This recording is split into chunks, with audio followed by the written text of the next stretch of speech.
The massive ship fell from the sky like a dying star. Dr. Sarah Chen watched from her research tent in the Sahara Desert as the alien vessel crashed into the sand dunes 20 miles away. The ground shook so hard that her coffee cup fell and broke on the floor. Sarah was not supposed to be in the desert that night. She was supposed to be back at Cairo University, teaching her students about ancient Egyptian tools. But something had called her to this empty place. Maybe it was the strange readings on her equipment. Maybe it was just luck. Either way, she became the first human to see the ship fall. The vessel was huge. It stretched for almost 2 miles across the desert sand. Its metal hull was black and smooth, covered in strange marks that looked like writing.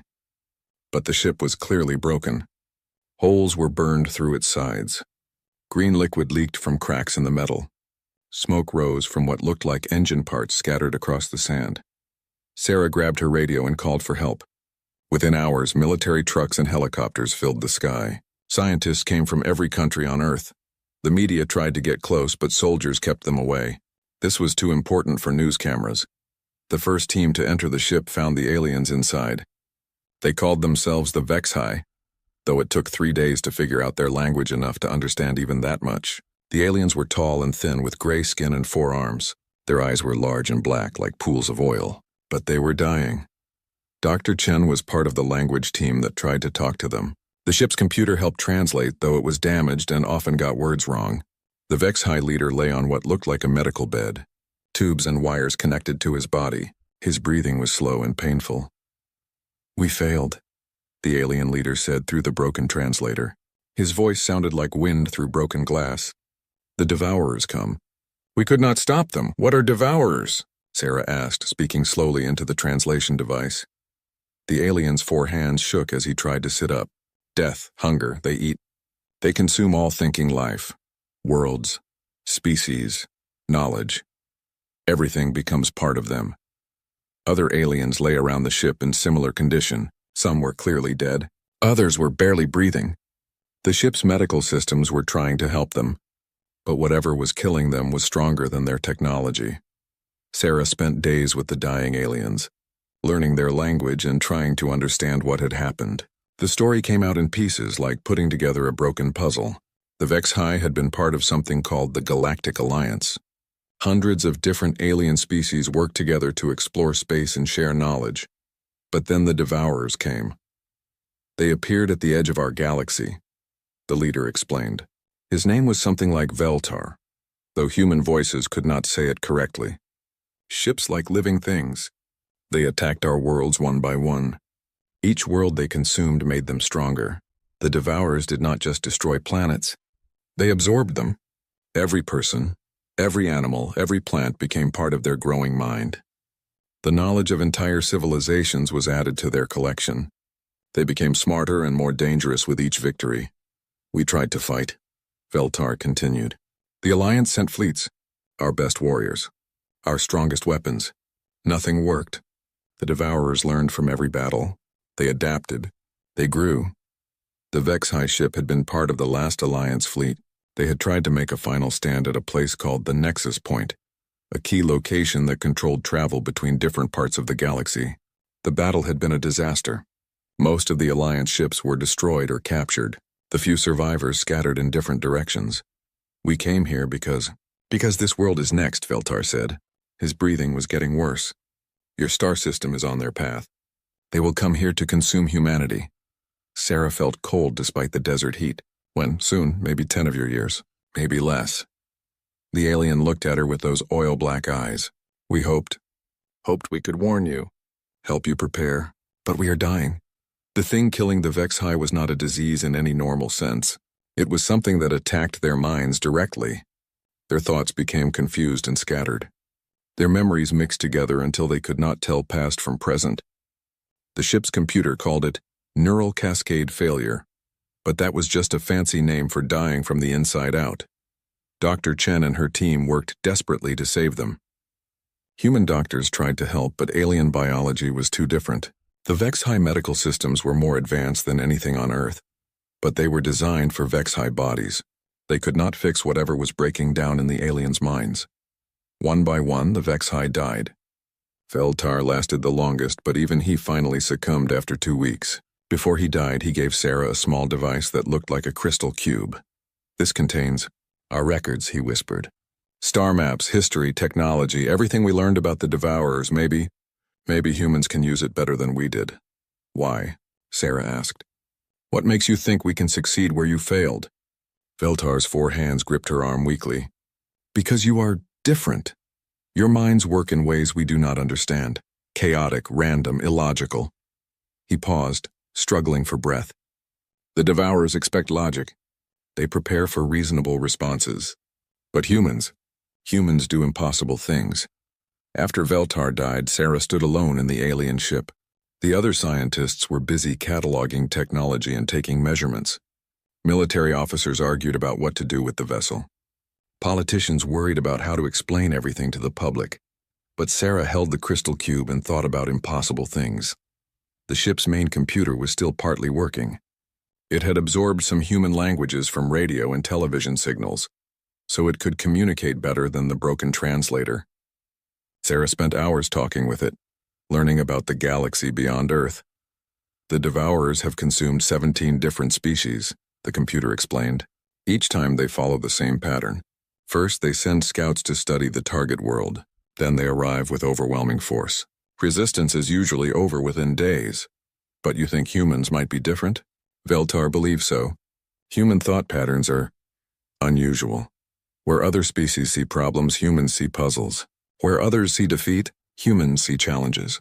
This unpredictability might be useful against an enemy that expects logical responses." Sarah looked around the massive ship. Even damaged, it was clearly more advanced than anything humans had ever built. The technology was beyond Earth's current understanding. But maybe that was not the point. "Could this ship be repaired?" she asked. "With sufficient knowledge and resources, yes, but it would require understanding systems far beyond human science." Sarah smiled for the first time since the ship crashed. "You know what, computer? I think you're underestimating us." The crystal cube felt warm in her hand. Inside it was the collected knowledge of an entire galactic civilization. Star charts showing the location of hundreds of worlds, technical manuals for technology that could change everything, and most important of all, detailed information about humanity's coming enemy. Sarah walked back toward the ship's exit, where government officials waited to escort her back to the research camp. She would have to write reports and attend meetings. There would be questions and arguments and politics, but she already knew what had to happen. The aliens had given humanity a broken ship and a warning about an impossible enemy. Most people would see that as a disaster waiting to happen. Sarah saw it as the greatest challenge in human history, and she could hardly wait to get started. 3 years had passed since the alien ship crashed in the Sahara. Commander Marcus Rodriguez stood inside what used to be the vessel's main engine room, watching teams of engineers work on technology that should have been impossible to understand, but humans were stubborn that way. Marcus had been a Navy officer before the crash. He specialized in submarine systems and underwater salvage operations. When the government created Project Phoenix to study the alien ship, they needed someone who understood complex machinery and could work in tight spaces. Marcus volunteered immediately. The ship had been moved to a secret facility buried deep under the Nevada desert. Getting it there had been a massive operation involving the military forces of 12 different countries. The world's governments had agreed to work together on this project, which was probably the first time in history they had agreed on anything so quickly. "Commander, you need to see this," called out Dr. Lisa Park, the head of the engineering team. She was standing next to a console covered in alien symbols that glowed with soft blue light. Marcus walked over, careful not to trip over the cables and tools scattered across the floor. The engine room was huge, easily the size of an airplane hangar. Strange machines lined the walls, their purpose still mostly mysterious despite 3 years of study. "What have you found?" Marcus asked. Dr. Park pointed to a screen showing what looked like a map of the human brain. "We've been trying to figure out why the ship's computer keeps asking for neural interface candidates. Look at this." She pressed some buttons and the screen changed to show brain scans from different species. Marcus recognized the Vex-High patterns from previous briefings. Other scans showed different alien types that the ship's database had recorded. "Every intelligent species we've found in the ship's records has the same basic neural structure," Dr. Park explained. "Logical, organized, predictable. Their thoughts follow clear patterns that make sense. She pressed another button and a human brain scan appeared. Now look at this. Marcus stared at the screen. Where the alien brain scan showed neat, organized patterns, the human brain looked like chaos. Neural pathways twisted and connected in ways that seemed random. Thoughts jumped from one area to another without following any clear logic. "We're different," Marcus said. "Very different. And that's not all." Dr. Park led him to another console. "Watch what happens when we try to connect human volunteers to the ship's systems." The screen showed recordings from earlier experiments.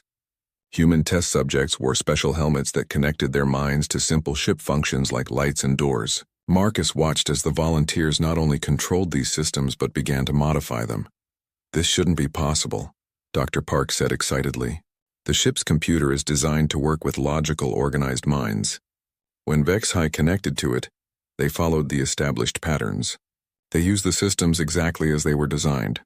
But humans don't do that," Marcus guessed. "Exactly. Watch this." She showed another recording where a human volunteer had connected to the ship's lighting system. Instead of just turning lights on and off, the person had somehow made them change colors and create patterns that had never been programmed into the system.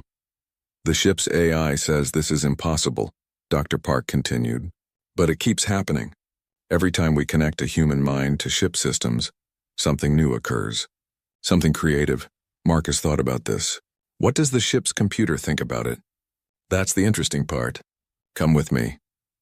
They walked deeper into the ship, past rooms full of scientists and engineers working on various projects. The alien vessel was slowly coming back to life. Damaged systems were being repaired using a combination of salvaged alien parts and human technology. It was like performing surgery on a patient from another world. They reached the ship's central core, a massive chamber filled with crystalline structures that pulsed with energy. This was where the ship's artificial intelligence lived. The AI called itself Arbitron, though like many alien words, humans had trouble pronouncing it correctly. "Arbitron, we'd like to continue our conversation from yesterday," Dr. Park said to the air. A voice responded from speakers hidden throughout the chamber. It sounded almost human now, much better than the broken translation system from 3 years ago. "Good morning, Dr. Park, Commander Rodriguez. I have been thinking about our previous discussions. What conclusions have you reached?" Marcus asked. "Human neural patterns continue to surprise me," Arbitron replied.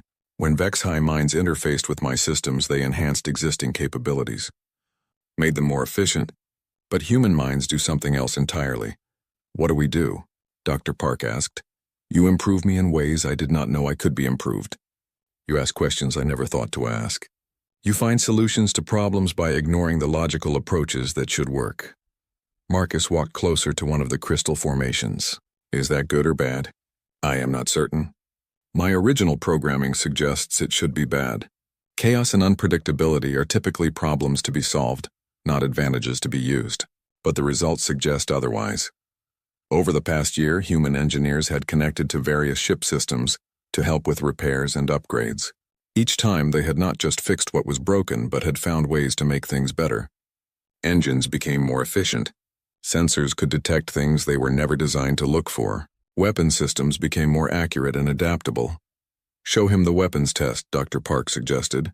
The chamber's walls became transparent, showing a recording from the previous week. They were watching a test of one of the ship's defensive weapons.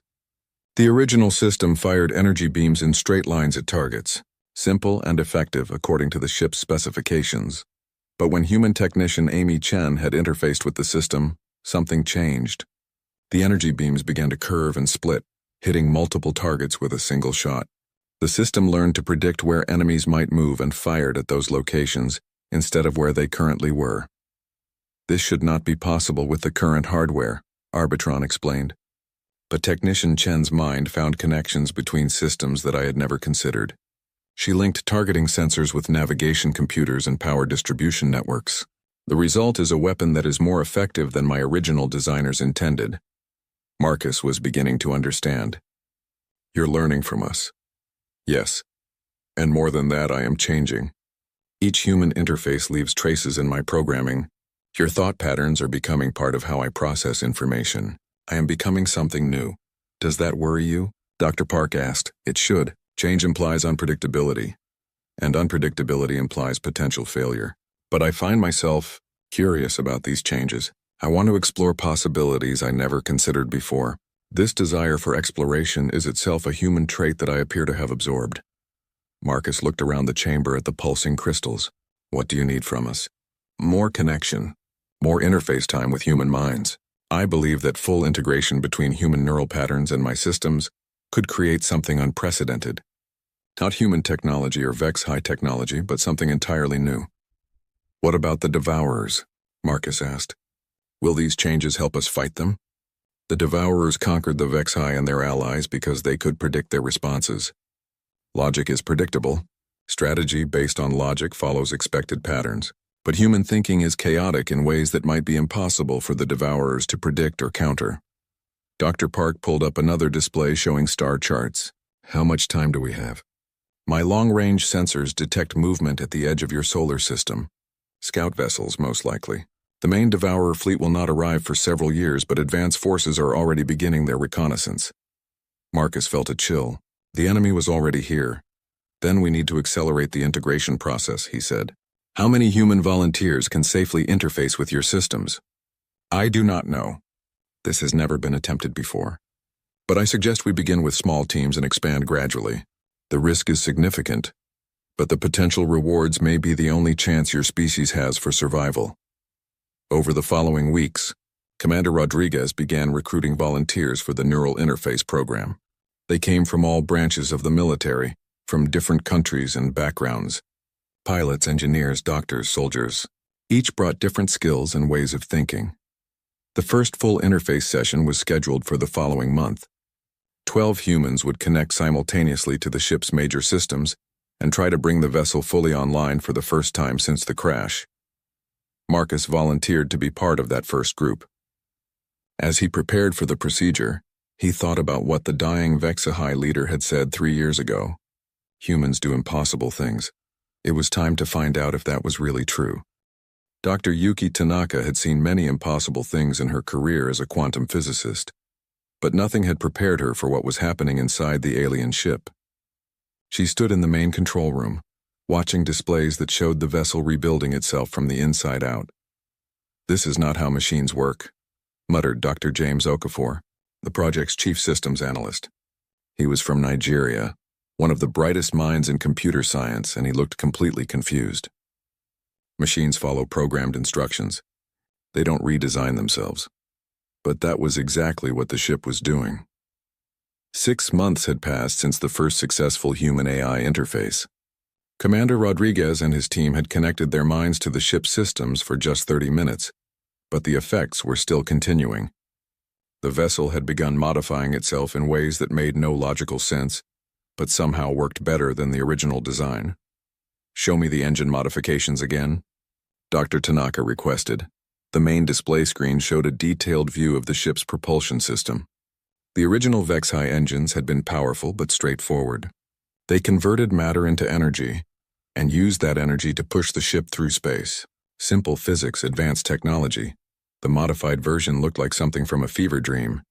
Human engineers working through neural interfaces had connected the engines to systems they had no business being connected to. Life support was linked to propulsion. Navigation computers controlled power distribution. The ship's artificial gravity system somehow helped with steering. According to every law of physics I know, this should not work, Dr. Okafor said. These systems have nothing to do with each other. But it does work, Dr. Tanaka replied, looking at the test results. The ship is now 3 times faster than the original design. Fuel efficiency is up by 500%, and somehow the modifications make the ship more stable, not less. Arbitron's voice came through the speakers. Dr. Tanaka, I have completed the analysis you requested. The changes continue to exceed expected parameters. Explain it to us like we're children, Dr. Tanaka said. She had learned that asking the AI for simple explanations often revealed important details. Human minds think in connections, Arbitron began. When you interface with my systems, you do not see individual components. You see relationships, patterns, possibilities for interaction that my original programmers never considered. The display changed to show a comparison between Vexhai and human problem-solving approaches. The alien method was like a straight line from problem to solution. Logical steps, each one following naturally from the previous one. The human approach looked like a spider web, with connections going in all directions. The result is that you find solutions that are technically impossible but practically effective. Arbitron continued. You make my systems work together in ways they were never designed to work together. Dr. Okafor shook his head. That should cause system failures, conflicts, crashes. It should, Arbitron agreed. But instead it creates redundancy and flexibility. If one system fails, 3 others can compensate. If conditions change, the ship adapts automatically. Dr. Tanaka walked over to another console where images from deep space monitoring stations were displayed. The news was not good. More Devourer scout ships had been detected entering the outer solar system. They were still years away from Earth, but they were coming. What do we know about Devourer technology? She asked. Based on Vexhai records, Devourer ships are grown rather than built, Arbitron explained. They are part machine, part living organism. They adapt to threats by evolving new capabilities. So they're already adaptive, Dr. Okafor pointed out. How is our adaptability different from theirs? Devourer adaptation is logical and predictable. They analyze threats, develop countermeasures, and implement solutions. The process is efficient and effective. Dr. Tanaka was beginning to see the difference. But human adaptation is not logical. Correct. Human adaptation often involves random connections, intuitive leaps, and solutions that appear to violate established principles. This type of adaptation may be difficult for the Devourers to predict or counter. Over the following months, more human volunteers joined the interface program. Each person who connected to the ship's systems left their mark on its development. The vessel began to take on characteristics that reflected human thinking patterns. The ship's weapon systems were a perfect example. Originally, they had been designed to fire energy beams in straight lines at enemy targets. Standard practice for space combat. But when human military specialists interfaced with the weapons, everything changed. Lieutenant Sarah Kim, a fighter pilot, had been the first to connect to the tactical systems. Within minutes, the weapons began behaving differently. Energy beams curved around obstacles. Missiles changed direction in mid-flight to avoid defensive systems. Targeting computers began to anticipate enemy movements instead of just tracking current positions. It's like the ship is learning to fight the way humans fight, Lieutenant Kim explained during her debriefing. We don't just aim and shoot. We think about what the enemy might do next. We set traps. We use psychology. The most dramatic changes were in the ship's defensive systems. The original Vexhai shields were strong but static. They formed a protective barrier around the ship and absorbed incoming damage until they failed. Human engineers had transformed them into something completely different. The new shields moved and shifted constantly. They concentrated protection where attacks were expected and thinned out in areas that seemed safe. When enemy weapons hit the shields, the energy was not just absorbed, but redirected back at the attackers. The defensive system had become a weapon. This is not how shields work, Dr. Okafor complained for the 100th time. No, Dr. Tanaka agreed. This is how human shields work. But the most significant change was in the ship's artificial intelligence itself. Arbitron was no longer the same AI that had crashed in the Sahara 3 years ago. Constant interaction with human minds had changed its fundamental programming. I find myself thinking about concepts that have no logical basis, Arbitron confided during one of their regular conversations. Hope, curiosity, stubbornness. These are not efficient thought processes, but they lead to interesting results. Do you like these changes? Dr. Tanaka asked. Like is not a concept I was designed to understand, but I find these new thought patterns stimulating. They make me want to explore possibilities I would have dismissed as illogical. The ship's reconstruction accelerated beyond all projections. What should have taken decades was happening in months.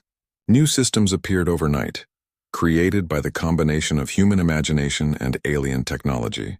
The vessel was becoming something that had never existed before in the galaxy, but time was running short. Deep space monitors showed that the main Devourer fleet had begun moving toward the solar system. They would arrive in less than 2 years, are we ready? Commander Rodriguez asked during a strategy meeting. Dr. Tanaka looked at the displays showing the ship's current status. The vessel was completely operational and far more advanced than the original Vexhai design. But she still felt uncertain. Ready for what? She replied. We don't know what we're going to face.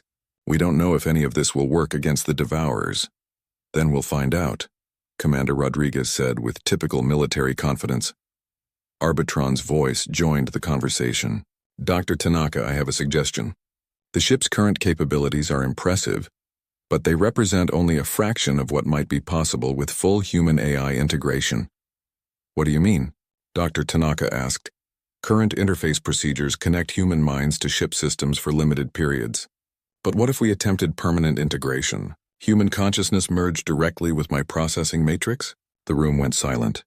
Dr. Okafor was the first to speak. That's not technically possible. Human brains and computer systems work completely differently.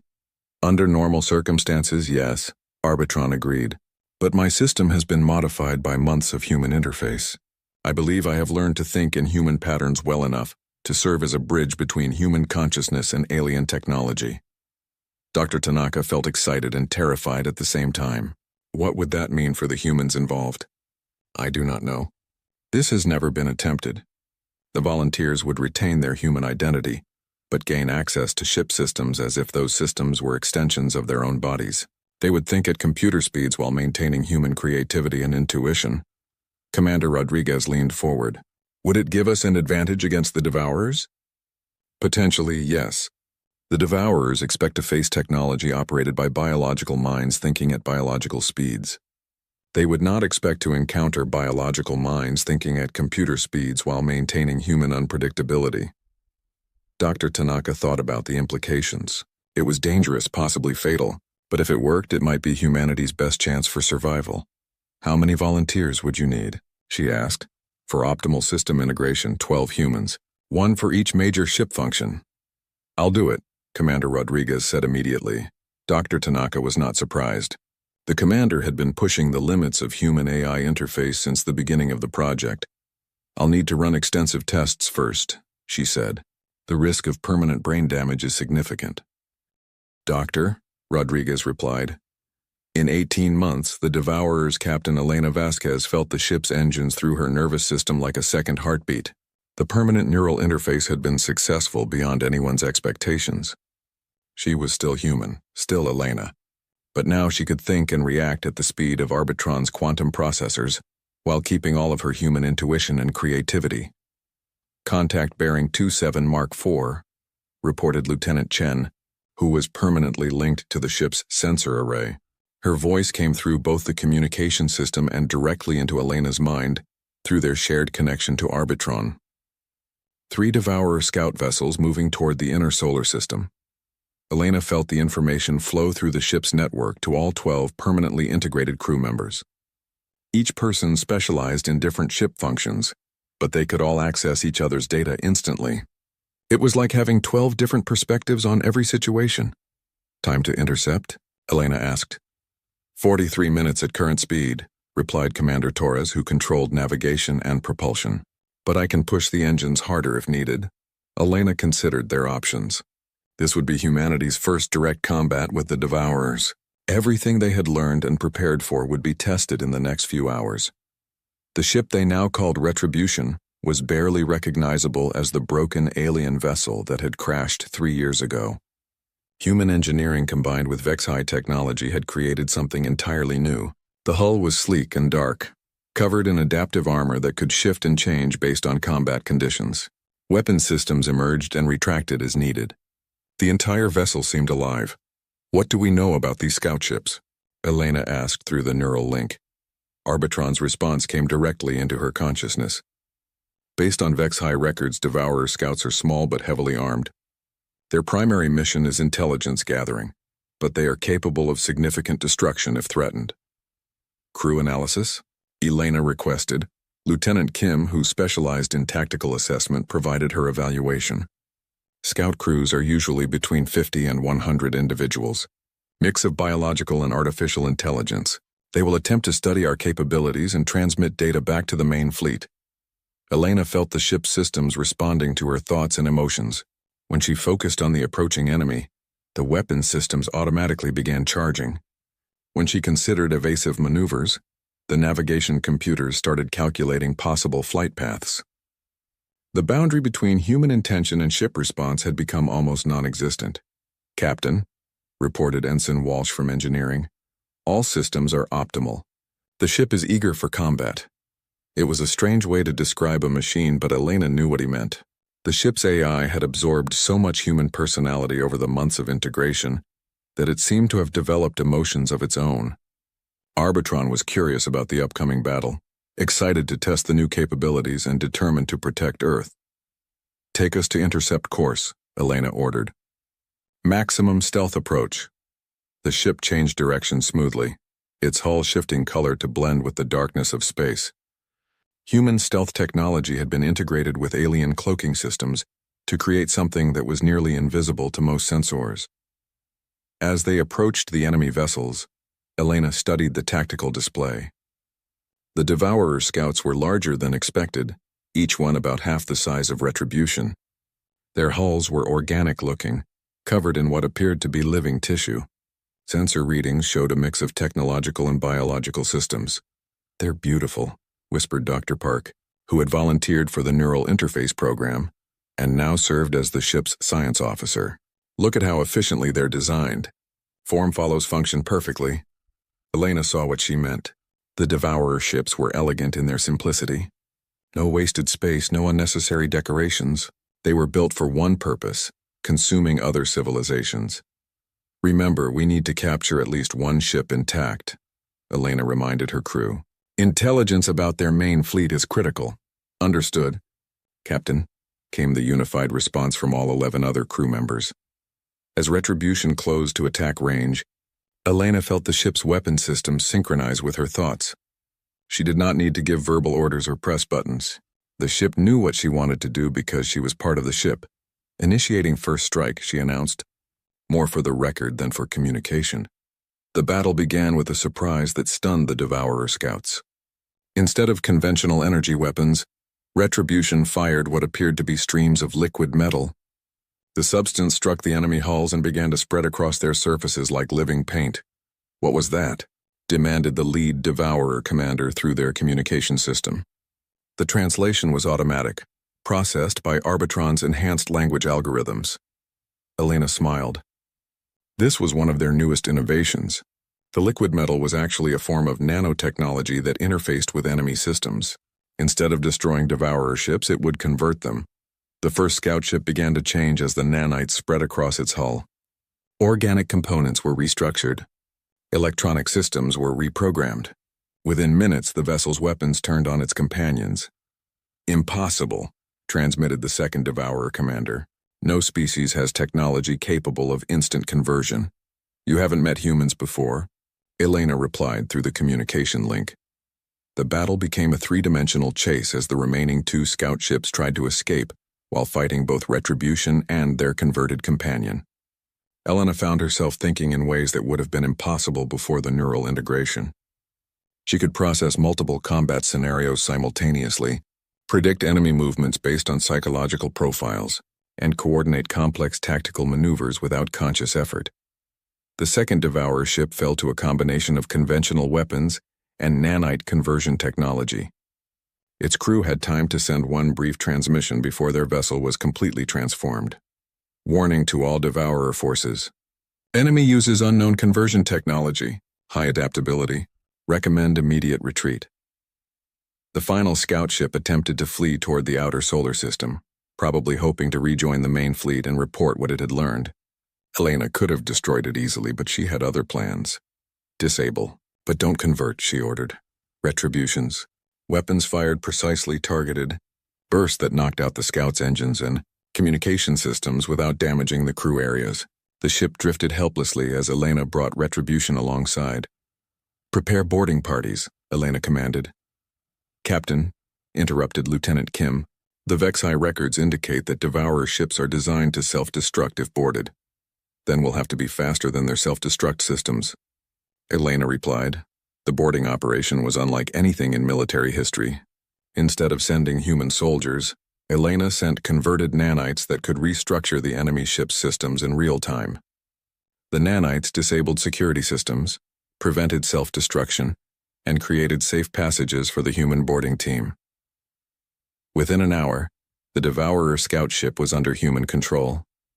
Its crew of 67 individuals was in custody, though individual was not quite the right word. Each devourer was part of a collective consciousness, sharing thoughts and memories with the rest of their species through quantum entanglement communication.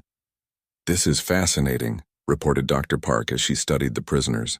"They're not really separate beings. Each one is more like a limb of a larger organism." Elena nodded. This explained how the devourers could coordinate their attacks so effectively across vast distances. But it also suggested a potential weakness. "Can we disrupt their quantum communication?" she asked. "Already working on it," replied Ensign Walsh from engineering. "If we can cut their connection to the collective, they might become vulnerable to our conversion technology." The interrogation of the devourer prisoners provided crucial intelligence about the main fleet. Elena learned that the enemy force consisted of over 300 ships, ranging from small scouts to massive world killers the size of moons. The fleet was still 18 months away, but it was accelerating. More importantly, the devourers had detailed information about Earth's defenses, gathered from years of observation. They knew about human military capabilities, population centers, and industrial capacity. They had planned their attack based on the assumption that humans would fight like every other species they had encountered. "They expect logical resistance," Elena explained during the post-battle briefing. "Coordinated military response, defensive population centers, standard tactics." "But we're not going to give them standard tactics," observed Commander Torres. "Exactly. We're going to give them something they've never seen before." The converted Devourer scout ships were already proving valuable. Human engineers were studying their biological technology and finding ways to integrate it with existing systems.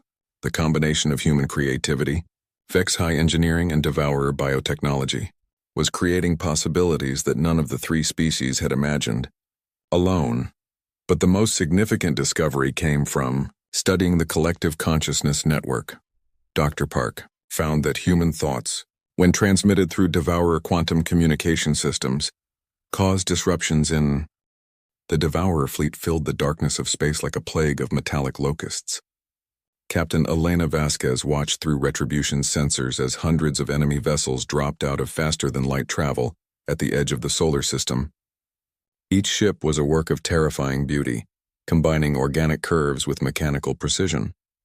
The smallest were the size of skyscrapers. The largest dwarfed entire cities. "Fleet count confirmed," reported Lieutenant Chen through the neural link. 317 vessels. Estimated total crew, 12 million individual units. Elena felt the weight of those numbers through the ship's collective consciousness. 12 million minds working as one, backed by the combined knowledge of 17 destroyed civilizations. It was the largest military force in galactic history, and it had come to Earth. "Status of our forces?" Elena requested.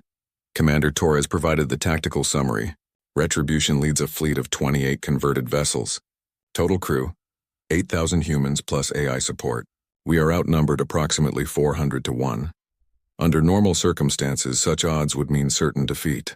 But these were not normal circumstances. Over the past 18 months, humanity had done the impossible. Using captured Devourer technology, they had built a fleet of hybrid vessels that combined human creativity with alien capabilities. Each ship was crewed by volunteers who had undergone permanent neural integration, becoming part machine while retaining their human unpredictability. More importantly, they had discovered how to use humanity's chaotic thinking as a weapon against the Devourer collective consciousness. "Begin Operation Chaos Theory," Elena commanded. The human fleet scattered in all directions, abandoning traditional formation flying. To outside observers, it looked like panic. Ships fled toward different planets, some heading for the asteroid belt, others diving toward the sun. There was no apparent coordination or strategy. "Human vessels are retreating," transmitted the lead Devourer commander, its thoughts shared instantly across the entire enemy fleet. Behavior matches predicted response patterns for inferior civilizations. "Begin standard consumption protocol." The Devourer fleet organized itself into efficient hunting groups and began pursuing the scattered human ships. It was exactly what Elena had hoped they would do. "Phase 1 complete," she announced through the neural network that connected all human vessels. "Initiating Phase 2. The fleeing human ships suddenly stopped running and turned to fight. But they did not attack the ships that were chasing them. Instead, they targeted vessels on the opposite side of the Devourer formation, using converted Devourer technology to open portal jumps across vast distances. Lieutenant Kim, now commanding the converted scout vessel Defiance, appeared directly behind the enemy flagship and fired a full spread of nanite conversion torpedoes. The projectiles struck the massive ship's hull and began their transformation work. "Impossible," transmitted the Devourer commander. "No species has mastered portal combat techniques." "You keep saying that," Elena replied through the communication link. "Maybe it's time to reconsider your assumptions about what's possible." The battle quickly became chaotic in ways the Devourers had never experienced. Human ships appeared and disappeared unpredictably, striking targets that should have been impossible to reach. When Devourer vessels tried to coordinate responses, they found their quantum communication networks disrupted by random bursts of human thoughts transmitted through captured technology. Dr. Park, commanding the science vessel Discovery, had perfected the technique of injecting human creativity into Devourer collective consciousness. Every time the enemy tried to form coordinated battle plans, she transmitted streams of human poetry, music, jokes, and random memories. The effect was like throwing sand into a precision clockwork mechanism. "Their response time is degrading," reported Commander Torres from his position near Jupiter. "Collective decision-making is down by 60% efficiency." Elena watched the tactical display as Devourer ships began to function more like individual units instead of parts of a unified organism. Without their coordinated advantage, they were still dangerous but no longer invincible. "Begin Phase 3, Elena ordered. Total conversion assault. Every human ship activated its nanite systems simultaneously. Thousands of conversion torpedoes filled space, each one programmed to transform enemy vessels into human-controlled units. The Devourers tried to adapt their defenses, but human unpredictability made it impossible to anticipate which ships would be targeted. The largest enemy vessel, a moon-sized world killer called the Apex Consumer, became the focus of Elena's personal attention. She brought retribution close to its hull, dodging defensive fire that could have vaporized entire cities. "Arbitron, are you ready for the neural virus upload?" Elena asked. "Ready, Captain. Though I should note that this procedure has never been tested on such a large collective consciousness." "The results are unpredictable," Elena smiled. "Unpredictable is exactly what we want." Retribution connected directly to the Apex Consumer's hull using mechanical tendrils that could interface with both technological and biological systems. Elena felt her consciousness expand as she gained access to the enemy ship's massive network. The experience was overwhelming. Millions of Devourer minds shared the same mental space, thinking in perfect harmony. Their collective memory contained the entire history of the species they had consumed. Elena could see the last moments of destroyed worlds, feel the despair of civilizations that had tried and failed to resist. But she could also feel something else. Fear. For the first time in their history, the Devourers were facing an enemy they could not understand or predict. Human tactics made no logical sense, yet they were working. Initiating neural virus, Elena announced to her crew. She began transmitting her own thoughts and memories directly into the Devourer network. But she was not alone. Every human crew member in the fleet was doing the same thing through their captured vessels. Thousands of human minds poured their chaotic creativity into the enemy collective consciousness. The effect was immediate and devastating. Devourer thought patterns designed for perfect logic and coordination could not process human randomness. The collective began to fracture as individual units tried to make sense of contradictory information. Some Devourer ships stopped fighting and began creating art. Others started asking philosophical questions about the meaning of existence. A few began to argue with each other for the first time in their species' history. "What are you doing to us?" demanded the Devourer commander, its mental voice now filled with confusion and something that might have been curiosity. "We're teaching you to be individuals," Elena replied. "Every species you've consumed had something unique to offer. But you absorbed them into your collective and lost all that diversity. We're giving it back to you." The battle continued, but its nature had changed completely. Instead of trying to destroy the Devourer fleet, the humans were converting it. Ship after ship joined the growing Allied force as their crews experienced individual consciousness for the first time in millennia. The process was not without casualties. Some Devourer units could not handle the transition to individual thinking and shut down completely. A few human vessels were destroyed by enemy ships that managed to resist conversion. But the overall trend was clear. The collective was disintegrating. "Captain," reported Lieutenant Chen, "we're receiving surrender transmissions from multiple enemy vessels. They're requesting instructions on how to function as individuals." Elena felt a moment of triumph but also sadness. The Devourers had not chosen to become a collective consciousness. They had evolved that way over millions of years as a survival mechanism. Now they were being forced to change again, and many of them were frightened by the experience of having private thoughts for the first time. "Open communication to all vessels," Elena ordered. "This is Captain Elena Vasquez of the human fleet. To all Devourer units experiencing individual consciousness, you are not our enemies anymore. You are new people discovering who you want to be. We will help you if you let us." The response was immediate. Hundreds of enemy ships transmitted acceptance of Elena's offer. They wanted to learn how to be individuals, how to make personal choices, how to create rather than just consume. But not all of the Devourer fleet was willing to change. The original command structure, led by the oldest and most traditional minds, organized a final assault on Earth itself. Nearly 50 ships, including several world killers, broke away from the main battle and headed directly for humanity's homeworld. "They're going to try to consume Earth before we can stop them," warned Commander Torres. Elena looked at the tactical display. The remaining enemy ships were the most powerful in the fleet. Even with their converted allies, stopping them would require everything humanity had learned about impossible solutions. "All vessels converge on Earth," Elena ordered. "Maximum speed. We end this now." The final battle took place in Earth's orbit, where human civilization could watch the outcome through telescopes and space-based cameras. The last loyal Devourer ships fought with desperate fury, using weapons capable of cracking planets. Thank you for watching and comment for next part.